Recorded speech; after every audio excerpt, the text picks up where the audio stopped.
Morning, everyone. This Okay, is I'm all Fran set. Lewis, the queen of Restream. This is MJ Network on Restream. And I have one of my favorite authors there, JJ Harragon. And this book is fantastic. I have it in front of me, Goodbye Demons. And what really got me is when injuries cut short the time figure skating career of Angie Fernandez Parnell, she joins the Peace Corps. She's assigned to Tunis, where she finds her soulmate, U.S. diplomat James Whitcomb. At the conclusion of his tours of duty, they marry, and within weeks of the wedding, he is taken captive in Iran hostage crisis of 1979 to 1981. You got to read the rest to find out what happens when he comes back. This was really sad because if you listen to the news, that's what's going to happen. Okay, so the title of the book is Goodbye Demons. I got to put on the reading glasses. And tell us about it. How come you decided to write this? And why about Angie and the Peace Corps? I'm sorry. Why did you decide to write about Angie and the Peace Corps? Um, Two things. One was it's got to get off to a good start, and she joins the Peace Corps early on, and I'm hoping that that captivates the reader's attention. The other thing was it's an integral part of her personality. She, Mm-hmm. um, she's a very can-do person. She's fairly aggressive, Mm-hmm. and the reason she joins the Peace Corps is because she suffers an injury while she's ice skating, and she's put out a commission on her goals as an elite ice skater. She wants to be on the Olympic team, so she joins the Peace Corps, and as you said, that's where she meets her soulmate, and then the story takes off from there. I have a thing for Peace Corps volunteers because when I was in the Foreign Service in Brazil, we I had a lot of contact with them, and they had a tough life. I really like those people. So maybe that's why I put her in the Peace Corps. My nephew spent a lot of tours in Iran in the army. He is now a lieutenant in the army and he's retiring after 35 years next year. So I know my other nephew was in the Air Force. So I do know, and my uncles grew up, but one of the people that was friends with my grandma, my mother-in-law, was there when this all happened. So this means a lot. So she became with Angie. This really was great. They became a great team. She and Sarah. Why were these children not cared for? That's what got me. Great for kids, Terry Trees, and everyone. What was this outreach center that they created when she finally got there? Well, she becomes a Peace Corps volunteer. She gets assigned to Tunis. She has a Peace Corps partner, Sarah, and and a lot of these Peace Corps volunteers are pretty much left on their own. And she's assigned to work with the Community Development Center in Tunis, and they set her up in a little hut off to the side where she and her partner create what they call the neighborhood community center, where they teach English and do a lot of activities with kids, and that's what gets them going. And she ends up doing a vaccination project, which really gets her in with the people in the neighborhood. It's so sad because she was an ice skating champ, and that's bad. She just got hurt, and she couldn't ice skate anymore. And I never could ice skate. My sister could, but I there's a lot of things that I learned a long time ago that I you could only do so much and not more. So at least she went in a different direction. How did they describe the program that they sent the kids? I was so impressed with that. How did they create this reading and writing program for them? Because that's something I've done. How did she create it? I didn't understand your question, friend. The question: how did she create this? They worked in a school, and there were kids that never taught to read or anything, vaccines and antibiotics and stuff. And then she decided to create a program for them. Who is Omar? And how does he create the flyer for them in order for people to know, more about them? She's assigned to Tunis as a Yeah, Peace Corps yeah. volunteer, and she works with the community development center there. And so they need something to do. And a lot of the Peace Corps volunteers are kind of left on their own, Mm, create things to do. And that's what happens to Sarah and Angie as they're left on their own in this poor neighborhood in Tunis. And so it's natural. Uh, mm. one of the natural things they do is teach English, have English conversation classes, because English is a valuable commodity for young people around the world. Yeah, she went, yeah. So there's a lot of kids there who are eager to practice their English and learn English better. And so this gives them a natural in with them. And then from that, they kind of branch off into any activity they can think of that will relate to these kids that they're working with and the people that they're living with. Well, she met somebody first that wasn't really right for her. And what were the ice skating important? And who is Parker? And why did he like her? And I didn't like him at all. Well, I make her an ice skater because I want to show part of her personality. She's really, as the book opens, she's really obsessed with this idea of making the U.S. Olympic ice skating team, figure skating team. And so she insists on doing a routine she's not ready for that her coach keeps warning her not to do. And so it's this part of her personality that forces her to keep doing this, that causes her to suffer this injury that ends her ice skating career. Mm. And, then, after her husband is taken hostage, the same personality trait pushes her into doing something that she probably shouldn't have done. And but that's a great part of the story, and I don't want to give it away. I don't want to give you a spoiler, Fran. The most beautiful part of the story, like I said before, was the learning center for the kids. What did each of them do? And the nurses, they had to depend on nurses to come for vaccinations and stuff. And that is so sad because so many kids died. I mean, today, there was on the news 2 weeks ago that parents didn't want to get their kids the measles vaccine, the MMR. And how stupid is that? I mean, I was lucky when I was teaching, they made me get the MMR. Of course, it didn't exactly do well. I didn't do very well with it. Got kind of sick. I also got the German measles right afterwards. But you know what? You're better off getting it than not. So, how did they decide to get to vaccinate these kids? Where did they get the money for all of this? The She witnesses a child dying from measles that easily would have been prevented if Uh-huh. the child had been vaccinated, Mm. and so there's a local office for Doctors Without Borders that's planning to send some of their doctors to this place. Now, in reality, I don't know if Doctors Without Borders ever sent anybody to Tunis. For purposes of my story, they do. So she goes down to Doctors Without Borders, and they say, "Well, we can handle the vaccinations, but we don't have the money for the vaccines." And well, it turns out Angie is the stepdaughter of a fairly affluent businessman, and he puts up the money for it. That's how they get the money to buy the vaccine. He gets Doctors Without Borders to organize it. He gets the nurse from the American Embassy to head up the actual vaccinations themselves. They're able to get a local doctor to oversee it, and and that's how she does it. It's amazing because I even know that when I was teaching, a lot of the parents didn't want their kids vaccinated. There was a whole big controversy then. Even now, they were afraid that they were going to get sick, that something was going to happen. And because a lot of my students didn't get vaccinated, that's when I got the German measles 3 times in the 6th grade. And let me tell you, it's no fun either time.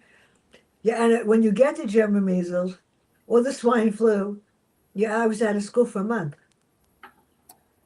Well, That, this story's taking that's scary. place. This story's taking place in a place where uh, Yeah. people do want their kids to get vaccinated because they see all these childhood diseases they're getting, and they could be prevented if they could just get vaccinated. And you, you you you didn't have this big lobby like we got today, trying to convince people that vaccinations are dangerous. And I couldn't put this down. I literally couldn't put this down because there were so many things. Each chapter has its own sort of like punchline at the beginning. Things will not go well for you in 1979 in Tehran. And it bothered me because she met Parker first, and I knew right away he was out for something. Then when she decided to talk to somebody else or deal with it, he didn't like that. So, and she wound up in bad shape. Now, why did they decide to add chess to their schedule, which is really good? And why were they worried about the measles and all the rest of the vaccine given together? So, why did they add chess to the schedule for the kids, which is a great game? I could not hear your question. Why did they add chess to the kid? The kids wanted to learn how to play chess. How come? Oh, chess is very Chess. popular in the third world. I It love was chess. extremely popular in Tunis. Yeah. Uh, and it's you would go there, you would just see people sitting up with their chessboard, sort of like where you are in New York at the Washington Square Park, and you see these tables where people are sitting there all day long playing chess. And as a little girl, she grew up with that, and so she got very good at chess. And there were kids that were very good at it, so she got some money together and bought a chess set, brought it to the community center, and it became very popular. My dad, I wasn't allowed to do sports because I was this weight. I'm 93 pounds, but I was this wide. I couldn't do sports or anything, and I was very bad at dancing, but I was great at chess. And I entered tournaments 2 and 1 when I was in college and high school. They had one of my classes in archaeology, one of my professors knew somebody, and he entered everybody in this chess tournament. It was so much fun. It's like the greatest game, but you really have to concentrate. Because if you lose your train of thought even for 1 second, they're going to checkmate you and you're not going to like it. So, Yeah, you have to think ahead. yeah, you have to have a good attention span. So, Stevie was wrong for her. Why does he attack her and what does she do? Because he was jealous. He was horrible, this guy. He was obsessed. Yeah. To set this up for your listeners, um, she joins the Peace Corps. There's a contract worker for the State Department who becomes obsessed with her and wants to date her. He does not want to date him, and he gets drunk one day and he slashes her with a knife. Um, this is not unrealistic. Some of the Peace Corps volunteers did face dangerous circumstances. Some of them were killed. Some of them were killed by Americans, and so it's a very realistic setting for her. And Now, and she of course, meets she meets James, right? she meets James. But first of all, this guy Stevie hurts her, puts her in the hospital. So how does he get away with that? How did he get away with it? Well, Yeah, he didn't really. got away with it. He got he got he got put in a psychiatric ward Yeah. for in an indefinite period. By the time the book ends, uh, he's still held in this psychiatric ward in Oklahoma. So he doesn't really get away with it. But It's sad because I got angry. She's smart and she realized it, but it was too late. So her expenses are to be paid, and how does her father help with the doctor? And then afterwards, what position does she accept, and explain why?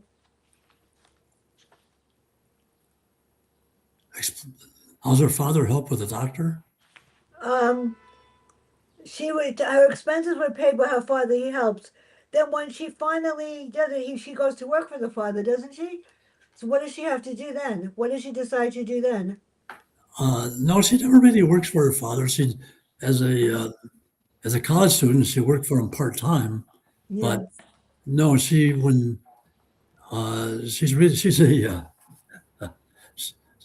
she when she returns from the Peace Corps, she gets married. She returns to New York from the Peace Corps, and she she's now a full time student trying to finish off her college degree. So she's not she's not really working for her father. No. now her mother wasn't happy that she was seeing him. They didn't feel it was proper. Well, she and her Yeah, father are very tight, yeah. and they're very close together. And he does a lot of things for her, and she gives him a lot of satisfaction as a parent. You do get satisfaction from your children, and so there's a very tight bond between the two of them. So, what was the importance of the ice skates? And why does she meets two women at the embassy when she's supposed to work there? Why did they insult her? They didn't think that she was good enough to even be there. The head of the embassy was really nasty. Why?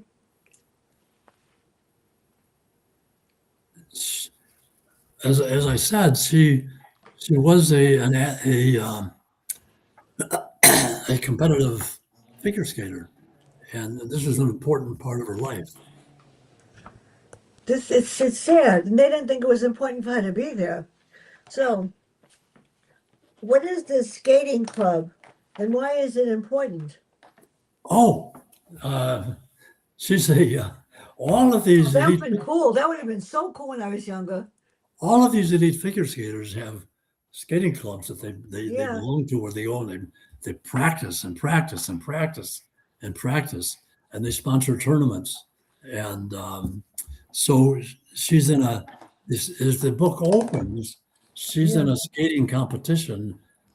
First, no, Yeah. first of all, it opens. She's in a practice session at the skating club in That's the sad.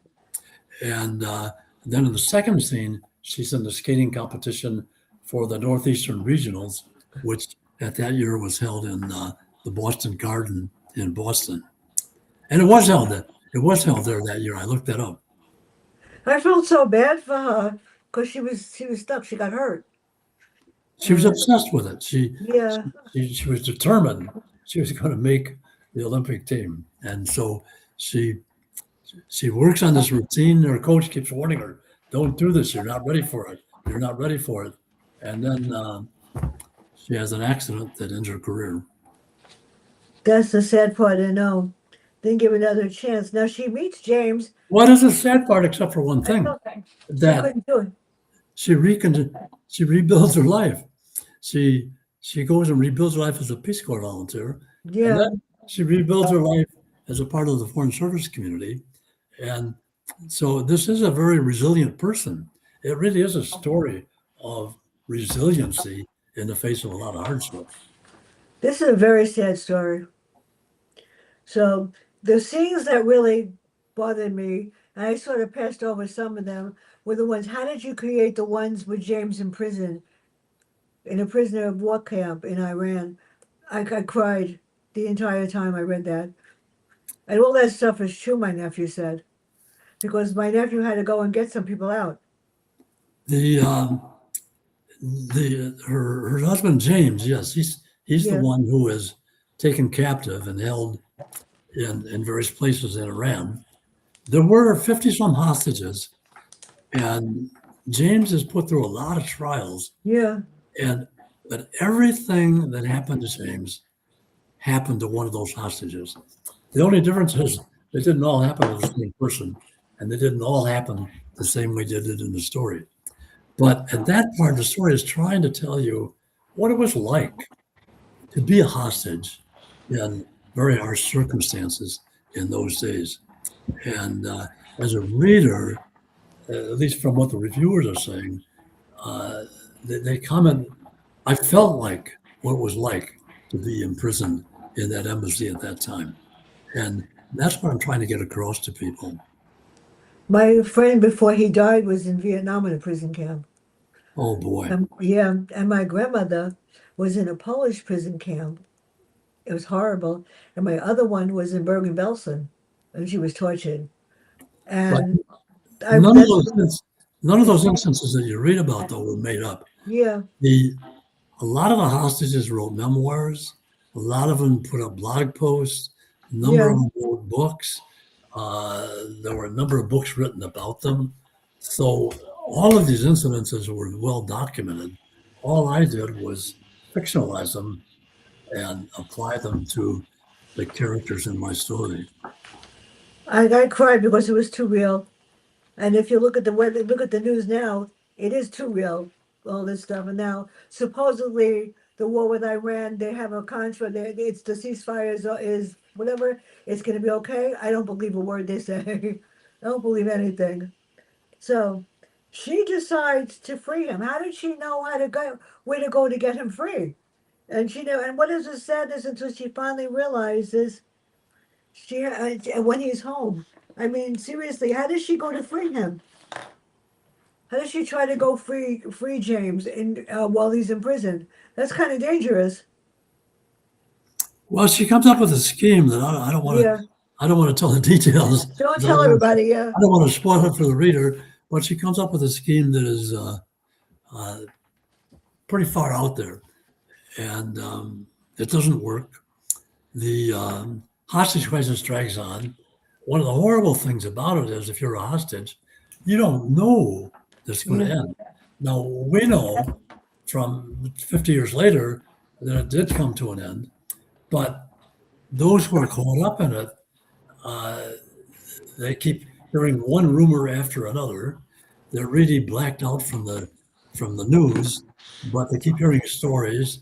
They keep inferring things from what they can observe, but they don't know if they're going to be released. It looks one minute they can, next minute they won't, and this just goes on for 14 months.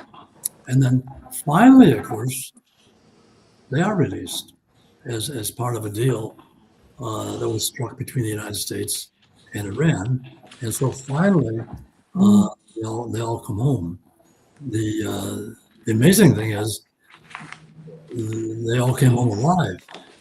And there was an attempted rescue mission by President Carter in April of 1980 that failed, and 8 service people got killed in the failure, but the hostages themselves all came back. But the thing is, and one of the things that I wanted to get into the story was that on both her side at home Mm.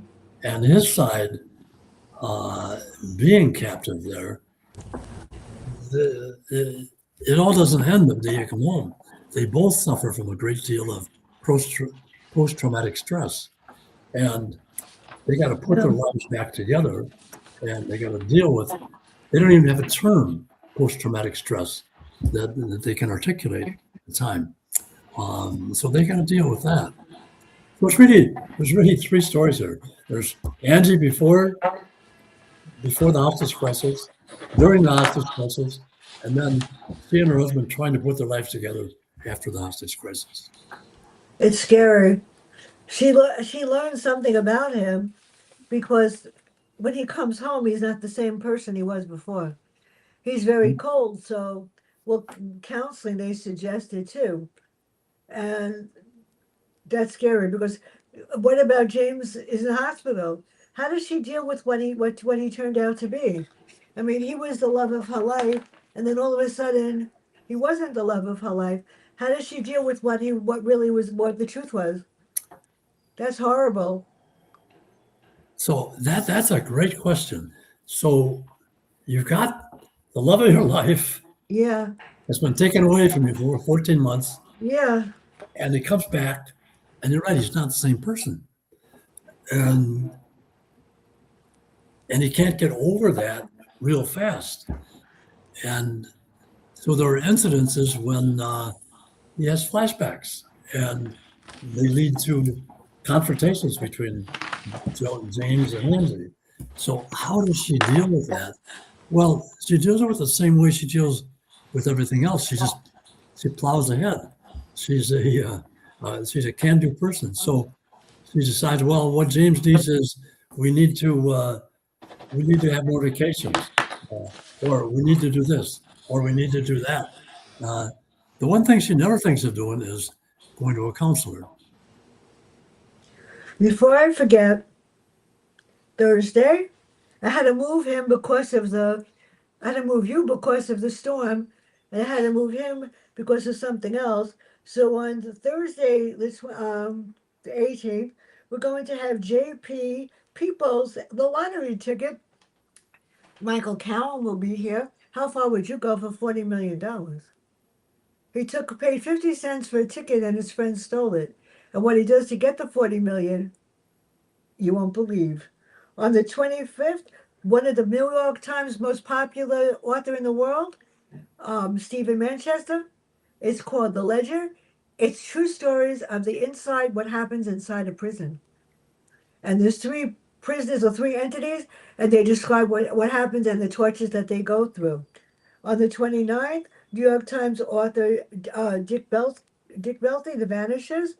And what way to start August but with Tess Gerritsen and Shadow Friends and Joe Clifford with the skeletal theory, the Mandela effect. That's just summer coming up. Friends booked till the end of October. And I'm honored that in September I'll be interviewing the producer of the Stephen Colbert Show. It's like unbelievable. I'm so impressed. So this part really was because I had to play this on the piano. Did you ever learn how to play the 1812 cello overture? I did. Not only that, I had to I had to memorize it and play it in front of people in Carnegie Hall. That's not easy. So why is the 1812 overture explained? I love it. And I had to listen to it the other day on my phone. The when this is based on a real incident. Yeah. Um, One of the hostages, after they were taken out of the embassy, they were put in this horrible prison called Evin Prison, Evin. And one of the hostages recounted in his memoirs that he could hear a prisoner, an Mhm. Iranian prisoner, being whipped with one of these whips that like a lion tamer uses. He could hear the whip crack. And apparently one of the guards was too obsessed. He found himself a piece of music, made a tape of it, the 1812 overture. The finale of it is very long. So he could play this finale of the 1812 overture and block out the sounds of this prisoner being whipped and the screams of the prisoner. But there was one end of the loop that wasn't totally closed. And whenever the tape would get back to that, you could hear the whip cracking and the guy screaming. So I put James in that situation, and I have James listening to this, and this just puts an indelible mark in his mind because you're locked up. You hear somebody being tortured, and in your mind, you're thinking, oh my God, am I next? Okay, so fast forward, the crisis is open.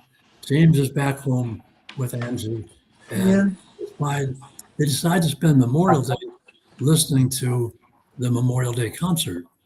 And at the Memorial Day concert, every year, the last thing they play is the finale of the 1812 Overture.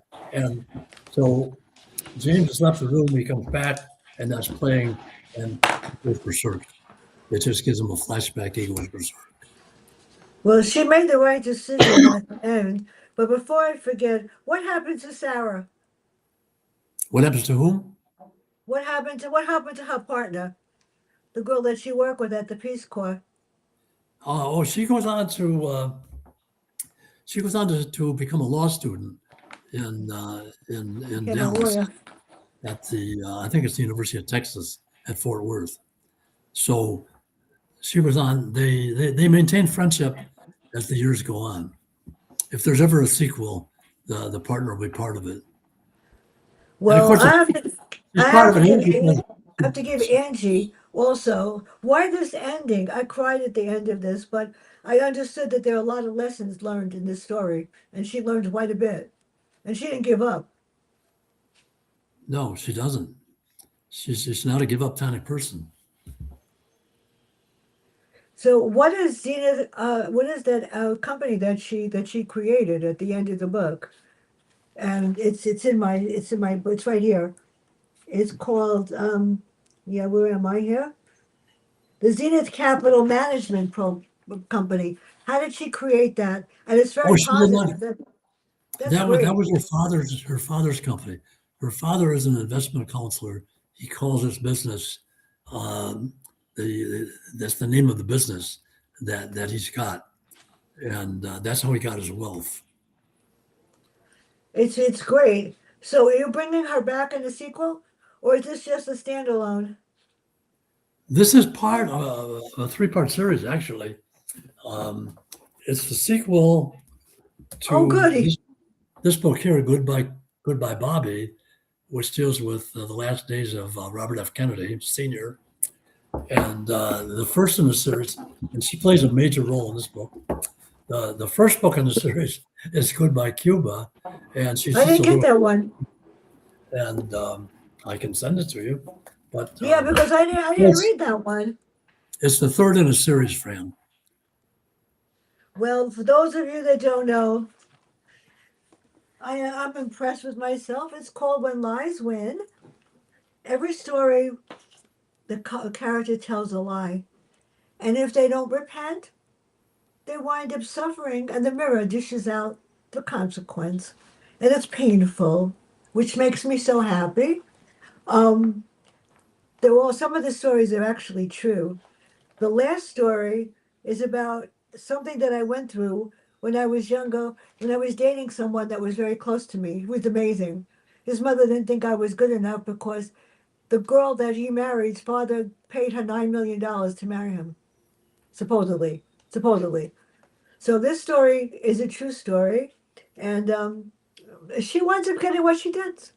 The name of the mirror is Mirabella, and if you mess with my mirror, you might wind up like that, or even worse. And all of the stories are true. Actually, so one is about a true story that happened to me teaching. My principal made me in charge of testing, and I was her assistant, the assistant principal. And the writing and reading scores came in, and the Board of Ed called me from 1 to 10, living 64 Court Street, and said that they didn't like my scores. Would I please change them? This is a true story. The head of testing said, we want you to change the writing scores because two classes passed and three failed. It was a writing test. So the scores were like 1 to 4.